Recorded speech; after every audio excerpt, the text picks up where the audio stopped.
వందే మాత్రం. నేను మీ journalist Navata. Welcome to R voice. ప్రతిరోజు ఎక్కడో ఒక దగ్గర లవ్ జిహాద్ గురించి చదువుతూనే ఉన్నాం. హిందూ అమ్మాయిల్ని హెచ్చరిస్తూనే ఉన్నాం. నమ్మకండి, తల్లిదండ్రులు చూపించే ప్రేమ కంటే గొప్ప ప్రేమ ఏది ఉండదు. ఎవడో వ్యక్తి పేరు మార్చుకొని, మతం మార్చుకొని, మిమ్మల్ని పెళ్లి చేసుకొని ఆ తర్వాత మీ జీవితాన్ని నాశనం చేస్తాడు. అలాంటి విషయాల్లో ఆచితూచి అడిగేయండి అంటే వినరు. ఒక వీడియో చూపిస్తా. ఇది ఢిల్లీలో జరిగింది. ఆ వీడియో చూసిన తర్వాత మనం మిగిలినవి మాట్లాడుకుందాం. शादी की कैसे शादी हुई आपकी? इन्होंने मुझसे झूठ बोला कि शादी नहीं हुई है। हमारी 2012 में इनसे नवंबर में मुलाकात हुई। आपने धर्म एक्सेप्ट कर लिया था? इन्होंने बोला मुझे प्यार हो गया था। प्यार में तो इंसान सब कुछ होता है। मैंने धर्म परिवर्तन, इनके दादा दादी थे, उन्होंने धर्म परिवर्तन कराया। मैं मुझे समाज व्यक्ति थी। मेरे घर वालों ने मुझे भगा दिया, मेरे मायके वालों ने मुझे नहीं रखा। दबाव डाला गया अपनी मर्जी से? उन्होंने दबाव डाला कि तुम धर्म परिवर्तन करोगी तब मेरी बहू। आज भी ये लोग बहू कहलाने के लायक नहीं कहते। तुम मेरी कोई नहीं हो। क्यों नहीं है? जिसके माँ बाप के साथ। हाँ, माँ बाप भी मिले हुए हैं। आपको पता था कि शादीशुदा नहीं? ये नहीं पता था। जब हमारे घर 2013 में ये किराए से रहने गया तो ये दूसरी अपनी पहली बीवी को लेके चला गया। एक बच्ची थी जो नुसरत नाम की लड़की, उसको लेके गया तो उससे कह रहा कि मेरी बीवी है।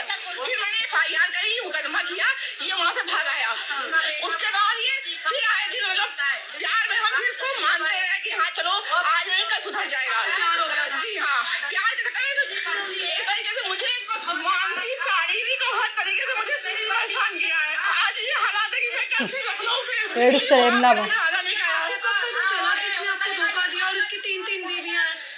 ये तो अभी 2 साल पहले इससे किया। इसको भी बताया कि मुझे झूठ बोला कि इससे शादी करी तो मुझे बोला कि नहीं वो शादी नहीं हो रखा है। अच्छा, इनके आरोप है कि इनसे धंधे करवाए। आपके साथ भी कुछ ऐसा? हाँ, वो कहता है कि वीडियो बनाओ, BF बनाओ। ये सब पूरी फैमिली चाहती है कि BF बनाओ और इन लोग का घर चले। जब मेरा जीवन मेरा पैसा लेके ये लोग सुकून नहीं पाता। आज इसको शादी हमारी 2013 में हुई थी, आज समाज से हुई और इन्होंने मुझे कहा कि तुम निकाह कबूल करो। मैं उसे धर्म परिवर्तन कराया।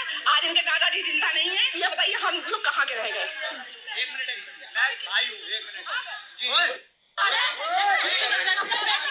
చూసిండ్రు కదా, చేతులు కాళ్ళ కాకులు పట్టుకొని ఏం లాభం. మొత్తం అయిపోయిన తర్వాత ఇప్పుడు ఏడ్చుకుంటూ కూర్చుంటే ఎవరేం చేయగలుగుతారు. ఇది ఢిల్లీలో జరిగింది.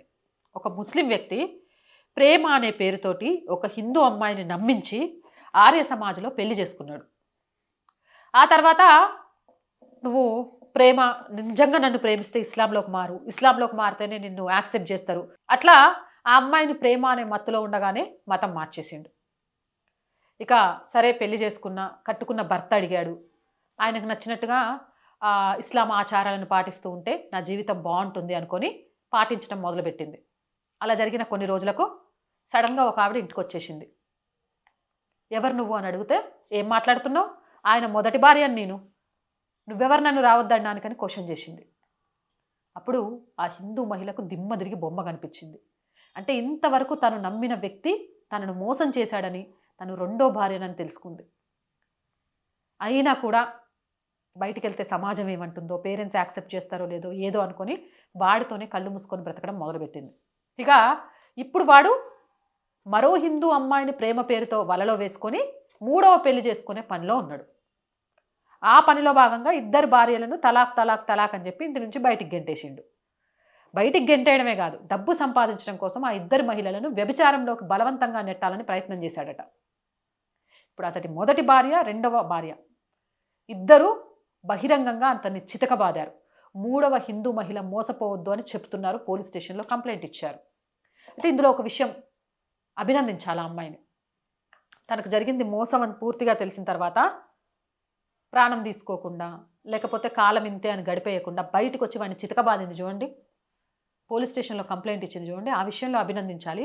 కానీ ఒక విషయంలో మళ్ళీ చెప్తున్నాను, ఎందుకు హిందూ అమ్మాయిలే మోసపోతున్నారు, ఎందుకు ఇలాంటి లవ్ జిహాద్ బారిన పడుతున్నారు? మోసం చేస్తున్న వాడి తప్ప, గొర్రెను నమ్మి కషాయవాన్ని నమ్మి వెళ్తున్న గొర్రె తప్ప, ఎవరిది తప్పు?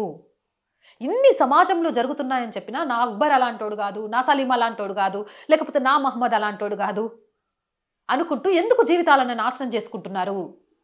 ఒక్కసారి మీరు మనస్ఫూర్తిగా ఆలోచించండి. మీ జీవితం కోసం వాళ్ళ జీవితాలను త్యాగం చేస్తున్న తల్లిదండ్రుల కంటే గొప్ప వాళ్ళు